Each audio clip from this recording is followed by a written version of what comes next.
Hi, I'm Marissa. I was in video games for 12 years and I quit my job 2 months ago to start a business around fiber arts and making apps for them. Today, I am going to do an experiment of not editing my video, and I'm very nervous about it. I actually recorded 5 other times just now just to practice my introduction. So, this is it though. No more recording videos. This is the final one that I'm gonna post. I have little notes of things I'm gonna talk about here. But the main topic I want to talk about is about recording these videos and not editing them. What inspired me is I watched this video that was recommended to me on YouTube by Kayla Carlile. Video is titled How I Accidentally Became a Full-Time YouTuber and some tips that she had. And one of the things, or 5 of the things that I felt like were helpful for me from that video, and that I was one of the first ones that I've connected with around like tips on creating videos, was the first one is practice talking to the camera, and that long form videos are the best way of doing that. So she was talking about how, like, even if you want to be doing TikTok and Instagram reels or whatever that are short form, that doing videos like this on YouTube that are 20 minutes long will give you just way more practice on talking to the camera. So I feel like with these vlogs, they've been really helpful for me in feeling more comfortable with doing that, and I see a lot of benefit, so I'm gonna keep doing it. Number 2 for me is she says to like be ugly, and that is really like just being real, be authentic. For women, it's like not having to worry about looking your best and wearing makeup before you record, because that just like takes another thing that you have to do before you can actually record, and it's just like that barrier that is kind of unnecessary. And so I've started to kind of do that more, and I don't think I really have been wearing makeup, so I'm like trying to not. I don't really wear makeup anyway in my day to day, but like there were periods of before I record that I was like, like maybe I should wear makeup or whatever. So it's just nice to hear that, like reaffirm that I don't have to do that. That I can just be authentic, be real. This is how I look day to day.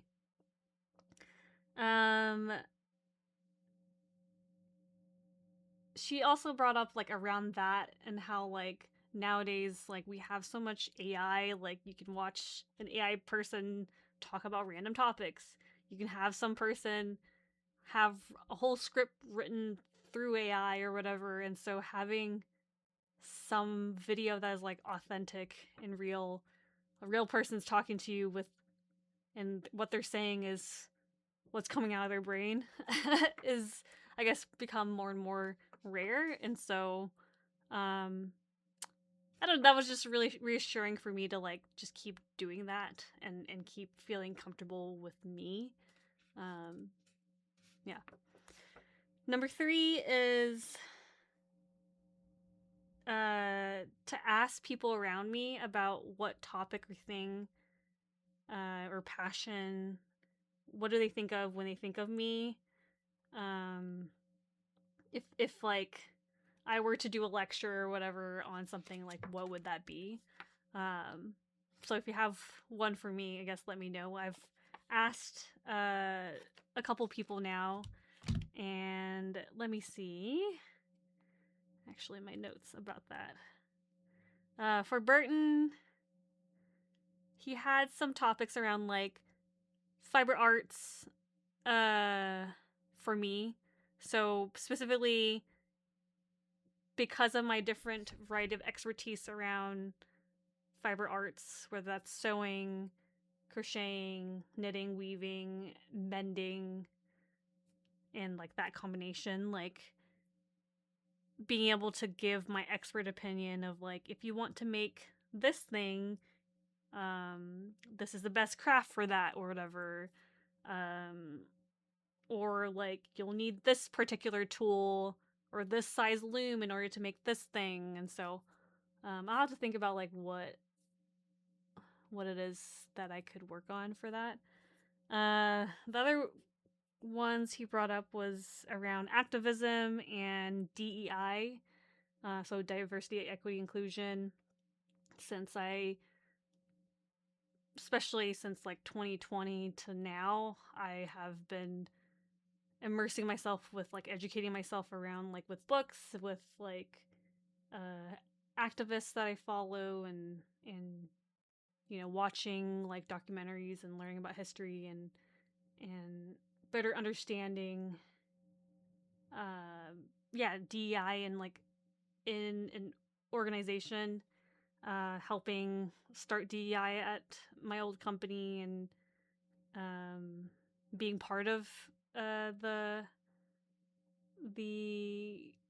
DEI team when that came to be, and working with consultants,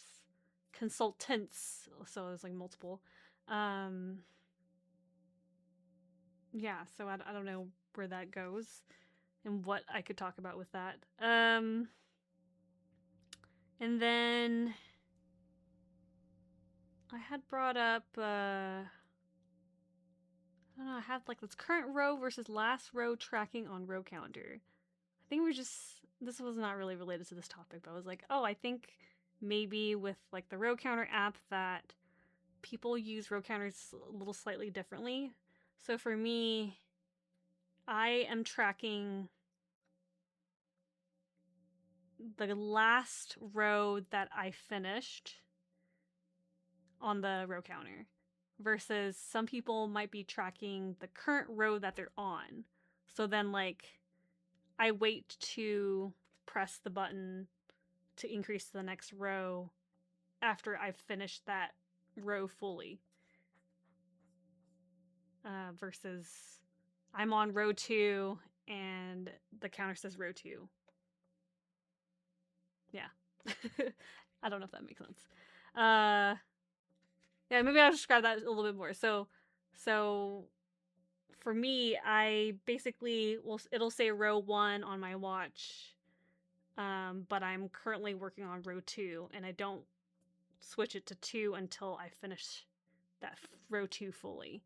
And that's to make sure that I don't forget that I actually press the button. I don't know why that helped my brain a little bit better. Yeah. Anyway. Oh, I think it's like I try to finish the row.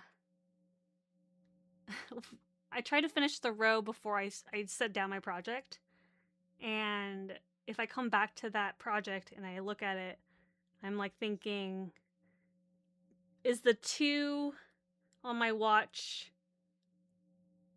row 2 that I did? Or is it row 2? Is it going to be row 2 coming up? So I don't know. My brain works in that way where like, I think I was in the past pressing row 2 and then leaving and then coming back. I'm like, I don't know what row I'm on now, because I don't know if this row 2 is because I'm about to be on row 2 or because the previous row is row 2. I don't know if other people think about this so complicatedly, so let me know.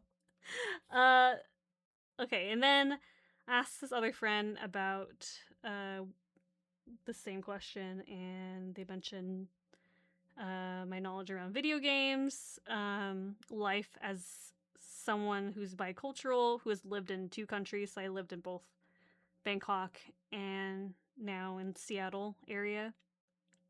And then my relationship with food, I guess. And um he brought up the like my constant boundaries with my mom of like around talking about weight and food, because that affects like how I feel about myself.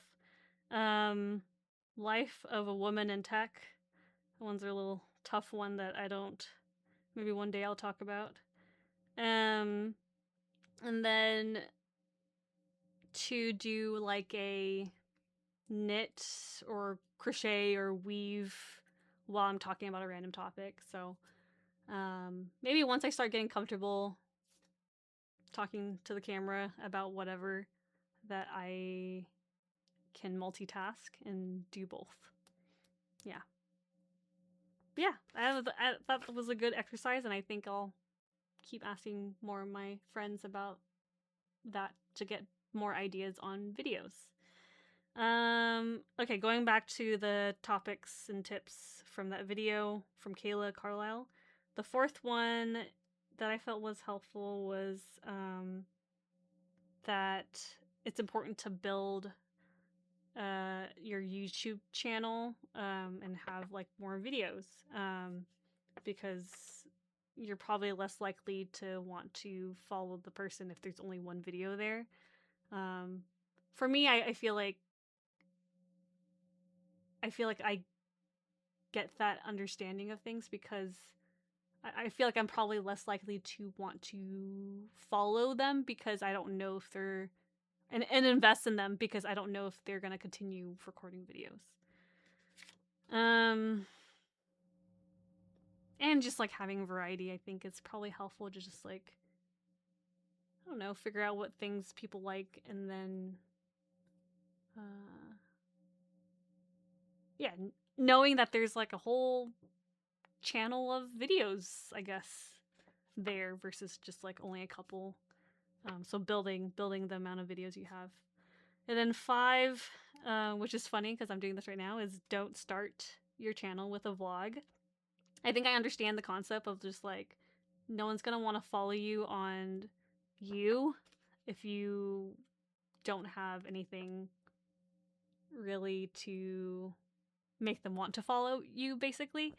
I'm like, whatever. I have some friends that want to watch these, and then I'm also just, even if they're not watching them, I'm also just like, it's been really helpful for me to just practice talking to the camera, and I feel like I'm gonna struggle more with getting videos recorded if I have to think too deeply on the topic that I want to record next. So, because I don't know if I could spend like 15 minutes or whatever talking about whatever topic just yet. I don't have that. I don't have that experience to do that. I think I'm close. Yeah. Yeah, that was about it. I thought that was really like helpful for me, and it got me really excited to record. So thank you, Kayla Carlile.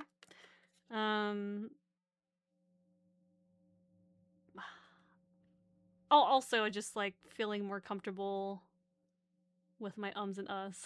Like I say a lot of ums and uhs, and I've like edited out a lot of them in my videos and stuff, and so I'm gonna just practice, be okay with the ums and uhs, try to avoid not using them, and practice having some clear direction on my topics. And honestly, so far it's been really helpful to have this written out, because I almost feel like writing it out helps me process what it is I want to talk about versus like typing it out, because I had it typed out but then I like just basically written it out again in the order that I wanted, and just like quick notes on like what it is that I wanted to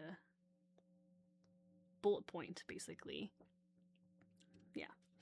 So some other things this week that I want to talk about is I recorded another video. I don't know, maybe you see on my channel, but I made a crochet with me video with some lo-fi music. So that was almost an hour long, and it was really easy to just like record me crocheting, and I was trying to figure out like what perspective I wanted to do it. Originally I had it like right in front of me, and I felt like I kept looking up and looking at the camera. And I feel like for a chill lo-fi like crochet with me or whatever vibe, it didn't feel, I feel like when someone's like looking at you or feel like you're being looked at, it doesn't feel chill. So I decided not to do that. But I've watched some other videos since, and like they have like it, some people have it angled at you, so maybe I'll try that next. With weaving, with my rigid huddle, I should be getting my other camera back soon so that I can use my big loom and test that out as well. So, I also learned how to find like music for the videos, and I didn't realize YouTube just has a whole collection of like music you can use, and information on like the license for those. So that was, yeah, I learned a lot with that. I'm excited to keep making more of those videos, and the reason I did is because I think I was inspired by that Kayla Carlile video, because she was talking about like, yeah, like getting your ideas from like friends and stuff, and I had a friend that was like talking about how they would love to see me weave and like have some lo-fi music and just have that in the background. So I'm excited to do the weaving, and someone had commented about maybe doing some mending and lo-fi or whatever. So I have a whole like bag of things I need to mend, so I'm sure I could spend a whole hour mending some stuff. The next thing is, did I mention this last video? Like, I'm thinking more about what's next for Arissa Makes, like, apps-wise, because the row counter is pretty much done other than adding more platforms to it, because right now it's just Apple Watch. But yeah, this weekend is Flock Fiber Festival, so I'll be hanging out with a bunch of fiber arts friends, and kind of want to ask all of them just like to just brainstorm some ideas of like what it is, like tools or whatever, just anything, just being open to like ideas of what would be helpful for them. Burton had this interesting idea of like a feature similar to like the workout app on your Apple Watch, where you can like start your project, kind of like a workout, and then it'll like track your like duration of time that you've worked on it, maybe some other stats. I don't know yet what sort of stats would be interesting, so maybe that. Maybe, oh, I like set some time last week to think about like what's next, and I think I need to do that more weekly, of just like sitting down and just like thinking, brainstorming. And one of the things that popped up in my head while I was weeding in our backyard, actually, rather than just sitting there, I probably should have a dedicated space to do XYZ, to like think about the brainstorming or whatever is going to be in, here or whatever kind of thing. Because I learned that from, I'm currently reading Bird by Bird is the book, I think, and it's mainly around like how to do creative writing or just writing at all. And one of the recommendations that the author had was that same time every day or whatever, you sit down and you like force yourself to write. So forcing myself to sit down and like brainstorm. Well, I digress, but doing that, I was like thinking about how it would be helpful to have especially like when I was first starting to learn how to crochet, and then I like bailed out and ended up knitting because I didn't have an expert to help me, to guide me on like crocheting, and so I switched to knitting because I had experts that I knew that could help me with learning. And having the app like have similar to like in video games where there's like when you're loading or whatever, it shows you like a random tip in game. So like that, having like a random tip around whatever fiber arts that you do show up, and like it could be useful, it could be something that you already know, I don't know. But I had a friend recommend me this the knitting answer book, and I got this from the library. Sorry, I don't know, I might have moved around a little too fast, so here you can look at it. But it's really good stuff. Like it's a lot of like, it's laid out in like questions that you ask within like different sections. So like chapter 1 is casting on, and then chapter 2 is what's chapter 2?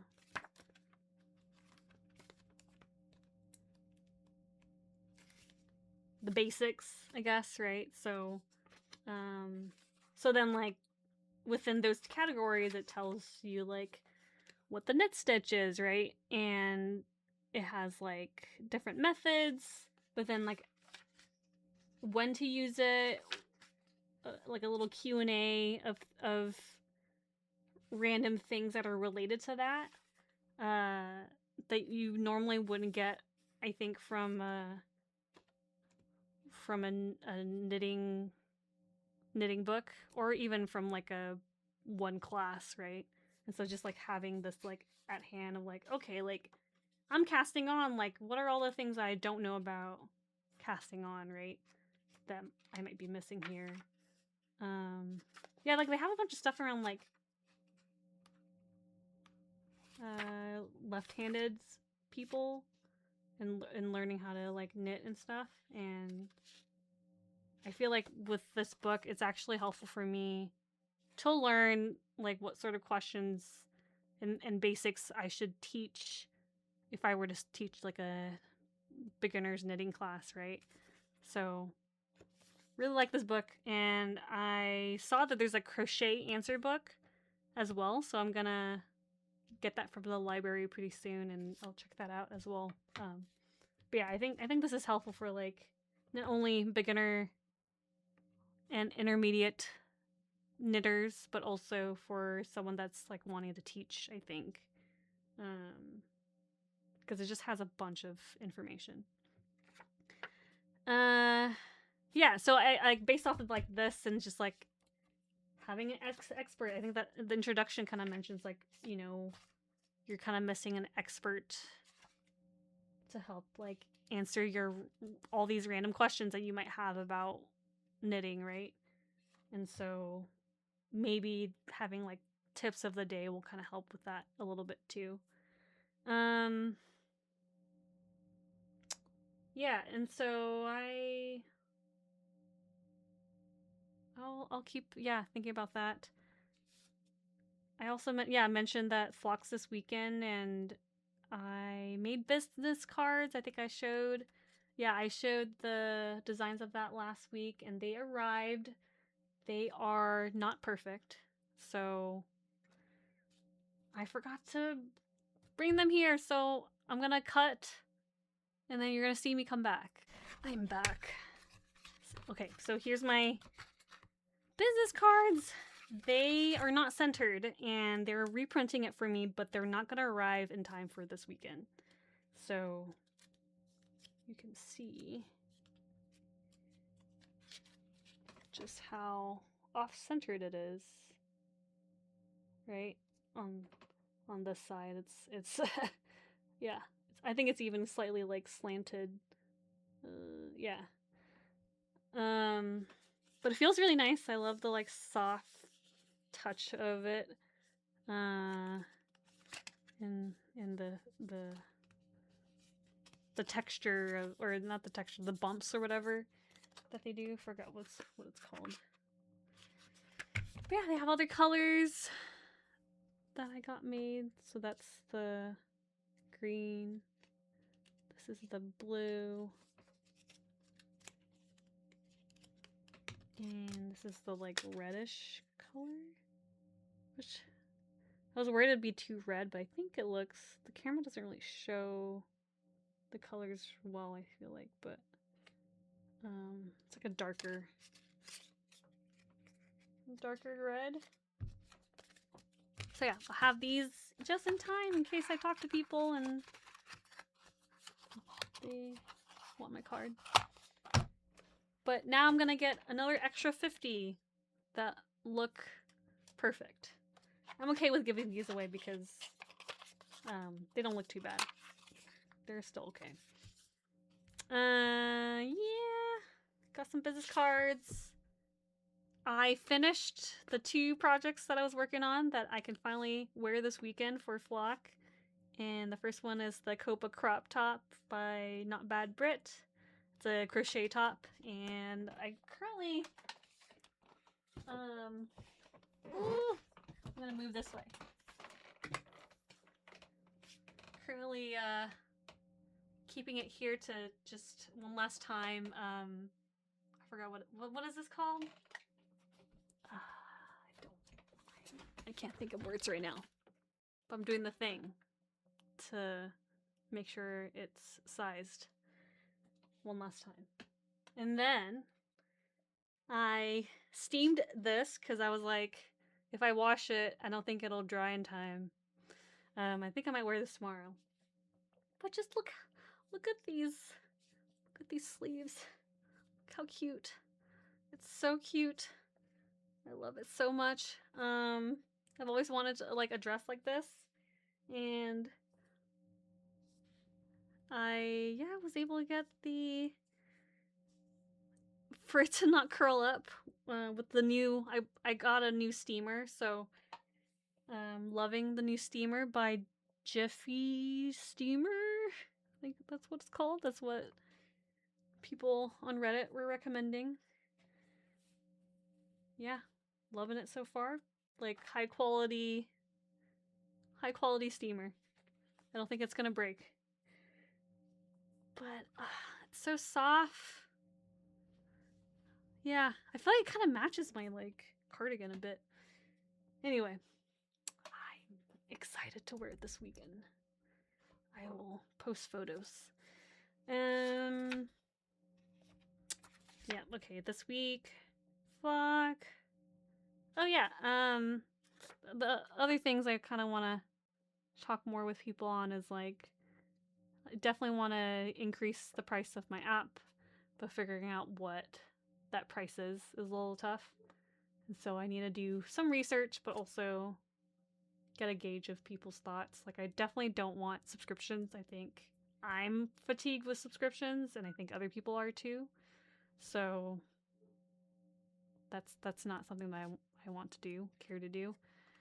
So what is a sustainable price for me, and what price does it make sense based off of what other apps are pricing their apps that are like mine, basically.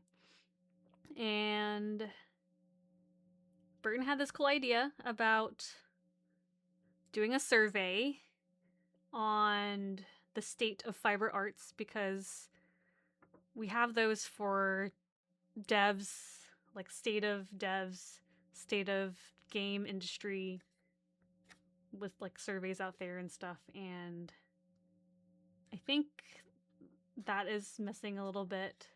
That would be nice, and to kind of just understand where people are getting their patterns. Are they buying patterns? How much are they spending money on that? And then what different fiber arts do they do? Here, let me find my whole reasons why do a survey. And that is here. Let's see. Okay. So yeah, I don't think there's one like this. There is a survey. Maybe I'm wrong. But I'll be checking in with people on that this weekend so they can tell me that this already exists. Anyway, so yeah, why would we want a survey like this? Is to understand the greater community, answer some questions that we might have on like, would this app be helpful for the community? I don't know. And how, you know, I guess looking ahead of just like how the community might change over time too. Popularity of different crafts today versus the future or over time. Discoverability. Discoverability of what? I don't remember why I wrote that. Where people need support when it comes to fiber arts. Whether that's like, I don't know, do they need support with learning X or getting access to an expert, or is it having the time to do these things or the money to buy the tools or the space to have the tools in their house? And strong and weak points. Strong and weak points. I don't know what I mean by that.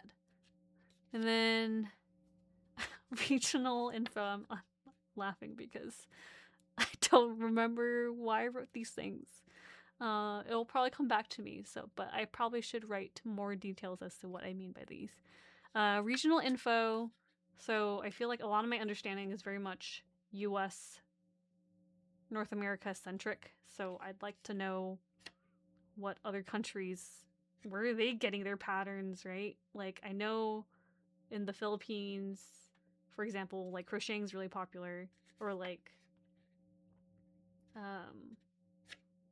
they do weaving in Thailand. Like, that's probably like generational learnings, I guess. But like, how are young people, I guess? Maybe not just young people, but anyway, just like everything right now in my mind and what I'm exposed to is very, very English speaking focused. And it feels very hard for someone who doesn't speak English to get access to this stuff. And as someone who started in video games doing localization and thinking about these things like more globally, like it feels like that is a weak point in fiber arts, I guess, in my realm right now, that could be improved. And more inviting for people who don't speak English, right?